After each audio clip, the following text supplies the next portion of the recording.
The Temple of Space. Welcome to one of the coolest maps in Genshin Impact. If you somehow don't agree with that, you might by the end of the video, because you're about to see it in a way the game normally doesn't allow. Look at these amazing shots.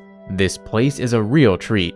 Deconstructing Genshin maps with out-of-bounds tricks is something I'm pretty good at, and I found the key to doing so in the Temple of Space within a few minutes of entering the place. Let me just show you what I mean. If you've explored here, falling off the map, the screen going dark, and being teleported back to where you were last standing has probably happened to you a number of times. The reason that happens isn't because you've hit the void out zone of the map. It happens to hide things from the player. You'll be seeing two accounts in this video. On the account with Lumine, the key to deconstructing the map is not activated, but this account will also be breaking other sections of it. On the account with Ether, the key is activated. Though I've hidden the interface for this shot, Xiao here is part of the Ether account. We'll be on this account for a while, and I'll let you know when I'm switching to the other. Alright, with the key active,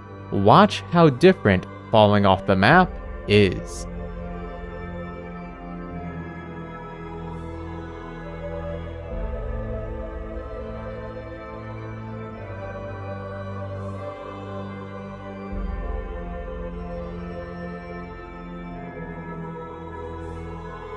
Now that's much cooler than the screen fading out and the player being teleported. When this first happened, it honestly freaked me out. At the time, I didn't know I had broken the map, though I quickly understood there's no way the devs intended this, what with the barrier I stumbled upon, and the fact that the cube enemies weren't attacking me. What I discovered was a boss of the Temple's Quest series. It being loaded in is a surprise. But then, the devs were probably pretty confident in the giant teleport barrier they stretched the entire length of the map, the one that makes the screen fade to black. Sorry devs, I casually broke through that before knowing it existed. Allow me to explain how it all happened.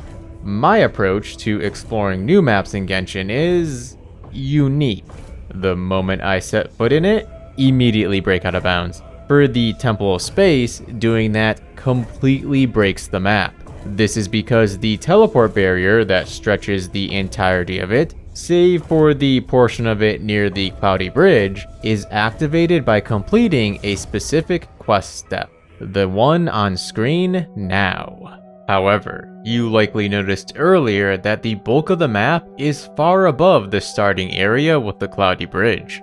Getting up there without a flying glitch would be impossible. The trick is to break out of bounds before the quest step that requires the player to walk through the tunnel. Still, something's weird. Doesn't this tunnel take the player up there? How does it possibly bridge that height gap? By walking through the tunnel in reverse, the trick the devs use becomes apparent. Look how the door in front of me vanishes. We were just moved on the map from the tunnel we were in to an identical one far above.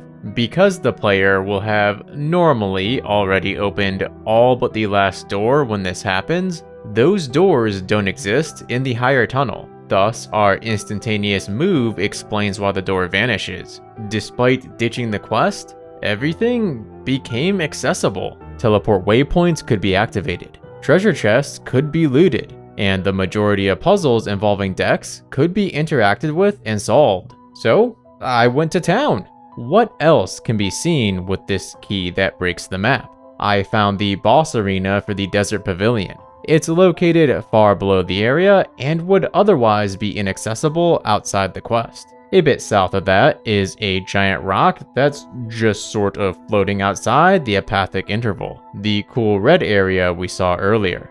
The black dome surrounds the apathic interval. Above is the rest of the map that looks eerie from down here, and the tiny square over yonder is the unloaded desert boss arena we just explored. Below and to the southeast of the academy is a dark area of the map that's traversed during the world quest. Not much to see, quite literally, But it's interesting that the cloudy texture surrounding the place looks like water when far away.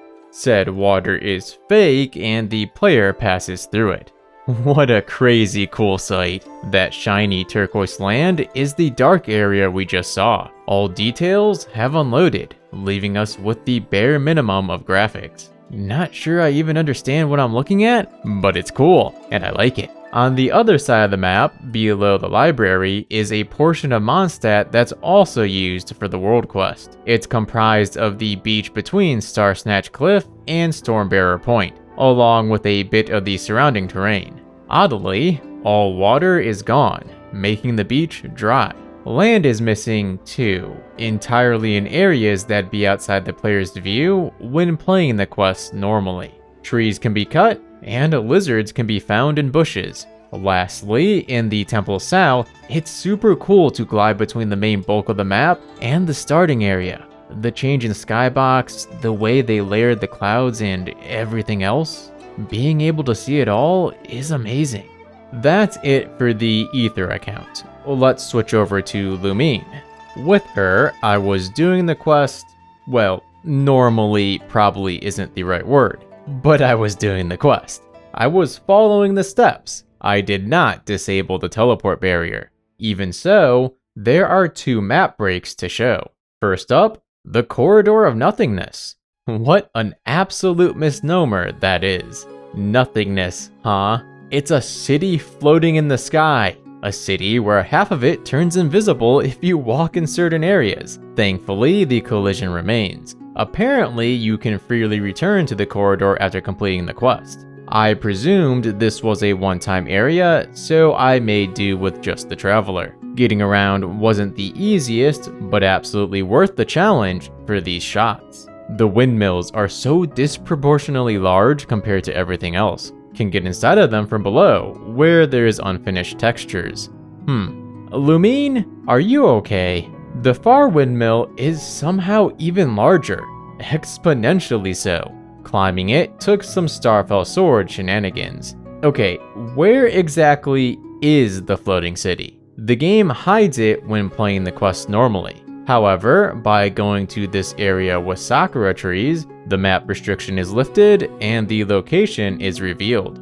The city is in the southwest corner, floating very high. Does this area look familiar? You briefly see it while following the Tanuki at the corridor's beginning. Because this place isn't a domain, the trees can be cut. How about that? Finally can get an Inazuma material without doing the Inazuma Archon quest. Bummer, it's just some logs, locked behind an extensive quest, requiring glitch knowledge to access. In other words, no different than getting other Inazuma materials without the Archon quest. Falling from the city and avoiding out causes something unusual to happen. For the briefest of moments, a large ground texture displays in the sky. My guess is it belongs to the various areas one flies through during the corridor flying scene. We depart the floating city, cutting through clouds to reach the temple area. The city is back there, engulfed in darkness now that the clouds have unloaded.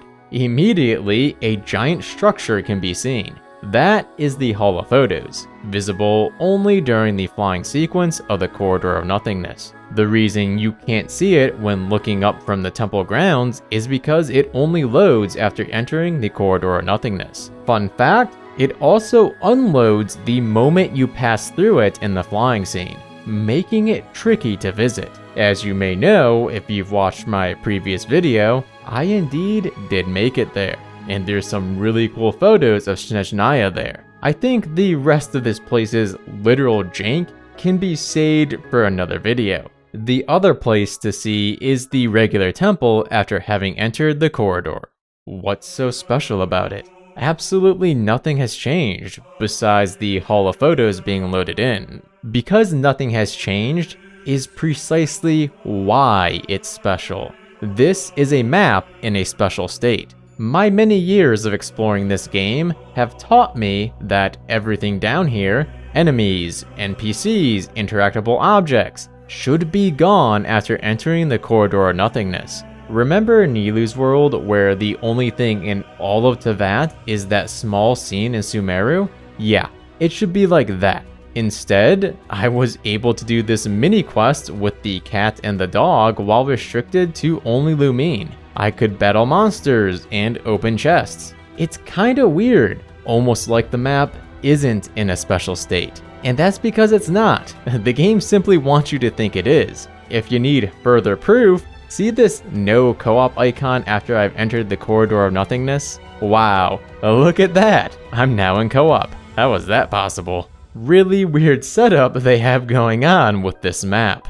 That's a wrap on all the map breaks I found. Temple of Space is the coolest map Genshin has released in a while, and it is clear the devs put a ton of effort into it. Might not be the longest quest, and might not be the biggest area, but it's a good example of quality over quantity. Definitely a favorite. Oh, and if anyone knows where this repeating staircase room is, do let me know. It's the one area I didn't stumble upon while exploring Out of Bounds. This is Moosashi, signing off. Till next time.